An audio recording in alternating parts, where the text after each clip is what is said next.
সম্প্রতি শরীয়তপুরে ডাক্তার নাসেরের উপর হামলার ঘটনা আবারও একটি প্রশ্ন সামনে নিয়ে এসেছে। কেন আজ সমাজের একটি অংশ ডাক্তারদের প্রতি এত ক্ষুব্ধ? কেন চিকিৎসকদের প্রতি মানুষের আস্থা কমে যাচ্ছে?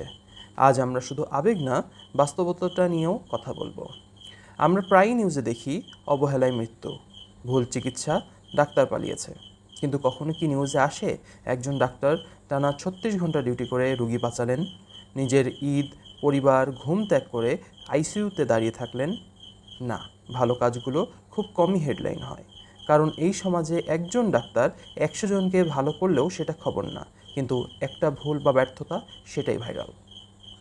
আরেকটা কঠিন সত্য বলি, অনেক সময় রোগীর স্বজনরাই প্রথমে ফার্মেসির পরামর্শ, কবিরাজ, ঝাড়ফুঁক অথবা ভুল চিকিৎসা করাতে করাতে রোগীকে এমন অবস্থায় নিয়ে আসেন যেখানে চিকিৎসকদের আর কিছুই করার থাকে না। কিন্তু রোগী মারা গেলে পুরো দোষটা পড়ে শেষ ডাক্তারটার উপর।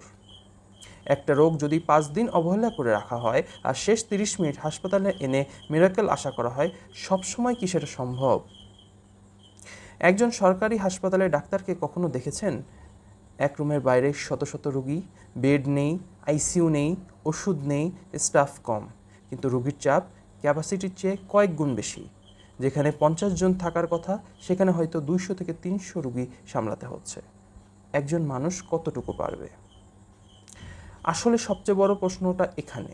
আমরা কি কখনো জিজ্ঞেস করি কেন হাসপাতালগুলোতে পর্যাপ্ত ডাক্তার নেই, কেন আইসিইউ কম, কেন উপজেলা পর্যায়ে স্পেশালিস্ট নেই, কেন একজন ডাক্তারকে অমানবিক ওয়ার্কলোড নিতে হয়?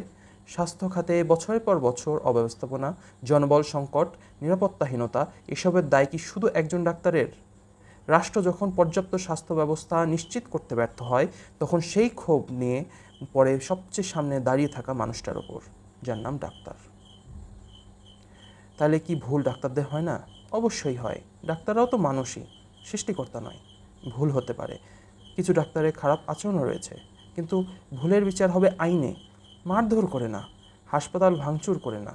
কারণ একজন ডাক্তারকে মারলে পরের দিন হয়তো আরেকজন ডাক্তার ভয় পাবে একজন মৃত্যু শরণাপন্ন ব্যক্তিকে মৃত্যুর হাত থেকে বাঁচানোর জন্য শেষ চেষ্টা করতে। ভাবুন তো, যে মানুষটা সারা রাত এমার্জেন্সিতে দাঁড়িয়েছিল, সেও কারো সন্তান, কারো বাবা, কারো স্বামী। একদিকে রোগী বাঁচানোর চাপ, অন্যদিকে গালি, হুমকি, হামলার ভয়। এই পরিবেশে ভালো চিকিৎসা কতটা সম্ভব? ডাক্তার আর রোগী কেউ কারো শত্রু না। সমস্যাটা আমাদের ভাঙ্গা স্বাস্থ্য ব্যবস্থা, সমস্যাটা অবিশ্বাস, সমস্যাটা যোগাযোগের অভাব। রোগীকেও সম্মান দিতে হবে, ডাক্তারকেও মানবিক হতে হবে, আর রাষ্ট্রকে স্বাস্থ্য খাতের দায়িত্ব নিতেই হবে। কারণ চিকিৎসক যদি নিরাপদ না থাকেন, তাহলে শেষ পর্যন্ত